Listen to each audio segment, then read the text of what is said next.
প্রত্যেকটা এমপিকে ডাকো, খবর দাও, প্রত্যেক এলাকার পরিষদ দিতে হবে। জি, তো আমাদের তো ঠেকাইতে।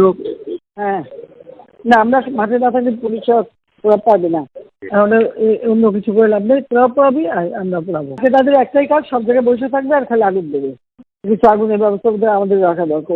ওদের পুলিশ কমিশনার সে কথাই বলবে। ঠিক আছে, ওরা কিন্তু ওই সব জায়গায় আবার তৈরি হচ্ছে আর শুধু আগুন দিয়ে পোড়াবে সব। হ্যাঁ হ্যাঁ, বুঝছো? জি আপা, আপনি কাদের ব্যাগে যেভাবে নির্দেশ। জি জি, হ্যাঁ, না সব আমাদের লোক থাকতে হবে। আর ওরা তো আগুন দিয়ে পোড়াবে, তো ওদের বাড়ি গাড়ি আছে, আর সেগুলো পাবলিক দিয়ে পোড়াবে আর কি করবে। জি জি জি, তাহলে অন্য কিছু করে লাভ নেই। তোরা পোড়াবি আর আমরা পোড়াবো। জি রাইট, এটাই ঠিক কথাই। জি জি আপা, আমরা এখন ওই কাদের ভাই আছে, কাদের ভাই দিব জাস্ট একটা গায়েবানা জানাজা পরে আমরা চলে আসবো, যেহেতু প্রোগ্রাম দিয়ে দেওয়া হয়েছে সেই জন্য জাস্ট একটা গায়েবানা জানাজা পরে আমরা 10 মিনিটের মধ্যেই চলে আসবো ওখান থেকে। যার যার গন্তব্যে মহল্লায় চলে যাবে। না, যার যার এলাকায় চলে যাবে। রাইট, হ্যাঁ বিভিন্ন এলাকায় লোক ঠিক করা এবং করা, হ্যাঁ, সব নেতা কমিটির ওভাবে ব্যবস্থা করা। কাদের ভাইকে আমি একটু দিচ্ছি, আপনি প্রত্যেকটা এমপিকে ডাকো, খবর দাও, প্রত্যেক এলাকার পরিষদ দিতে হবে। জি, না ওই যে তোমার সেতু ভবনে আবার আগুন লাগাচ্ছে, আমি একটা র্যাব পাঠাচ্ছি। আর আমি বলছি যে যেখান থেকে গ্যাদারিং আছে সব জায়গায় র্যাব দেবে। আর ওরা আগুন দিচ্ছে, ওদের বাড়ি ঘর আছে না, আমাদের বসে থাকার সময় নেই। আমাদেরও বাড়ি ঘরে আগুন দিচ্ছে, ওদেরও বাড়ি ঘরে আগুন পাবলিক দিলে। ওদের ব্যবসা প্রতিষ্ঠান কি কি আছে খুঁজে বার করে। আজকে তাদের একটাই কাজ, সব জায়গায় বসে থাকবে আর খালি আগুন দেবে। কিছু আগুনের ব্যবস্থা আমাদের রাখা দরকার। ওদের পুলিশ কমিশনার সে কথাই বলবে। জি, তো আমাদের তো ঠেকাইতে।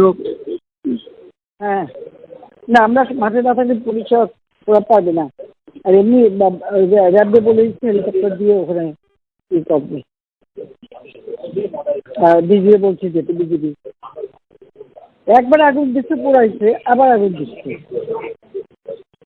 এগুলো কেউ চোখে রাখে না এই দেশে। আমার এই যে অবাক লাগে।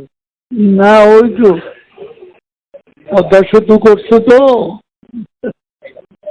ওই জন্য সেতু ভবনের উপর এত। পদ্মা সেতু তোমার টোল প্লাজা পুরাই একটু একেবারে ছাই করে দিচ্ছে, মেট্রো রেল করছে, সব জায়গায় তো কোথায় না আগুন দিচ্ছে তারা। বিটিআরসি ভবন পোড়াইছে, বিটিভি ভবন পোড়াইছে। মানে বাংলাদেশটা যে উন্নতি করছে, এখন যা যা করছে সব ধ্বংস করছে। এটা বলো যে জনগণকে বলো যে আপনাদের জন্য যেটা করা হচ্ছে আজকে এরা সেইগুলি পড়ায় শেষ করে দিচ্ছে। আর আমাদের সাথে কথা হয় একরকম, তারা চলে যেয়ে করে আর এক রকম। আলোচনা করে তো এর ভিতরে করে নেতাও নাই, কেউ নেই। এখন খালি আগুন যে এটা বলে ওইটাও বলতে হবে তোমার যে আলোচনা তো ইসের মাধ্যমে সবসময় চলতেছিল। ওরা যারা আসে কথা যা দেয় যাই আবার সেটা করতে পারে উল্টো। ঠিক আছে, আগাগুলোই তো কথা বলতেছে, বিজেপির সাথে সবসময় তো যোগাযোগ আছে, কথা বলছে, বললে কি হবে। ওরা তো এদের আসলে কোনো ইয়ে না, ওরা কথা থাকে না। এরা একটা কথা বলে পরে রাখতে পারে না, উনি যে আর একটা হয়ে যায়। এদের পরামর্শদাতা ফরাদ মাজার, তারপরে যে তোমার আসিফ নজরুল, শহীদুল আলম, সংসদের সামনে শহীদুল আলম কতগুলো অভিনয় শিল্পীর নামে বেশ কিছু ওখানে দাঁড় করাইছিল। পরে আমাদের লোকজন প্রেশার দিয়ে ওই যে পুলিশ এদের হটাইয়া ওদিকে বের করে পাঙ্গজে। না, তা অভিনয় যেটা নিয়ে হয়েছিল দাঁড়ায় থাকতো, ওদের আর কি করার ছিল, দাঁড়ায় থাকতো। ওগুলা সংখ্যায় বাড়তেছে, দাঁড় করাইয়া এরপরে সংখ্যায় বাড়তেছে। ও আচ্ছা, এই জন্যই একটা দুরভিযোগ। শহীদুল আলম ইন্দগ্ধ, হ্যাঁ হ্যাঁ, কাজের ওটা তো বুঝে বুঝে যে আমেরিকা পুরো ইনভলভ।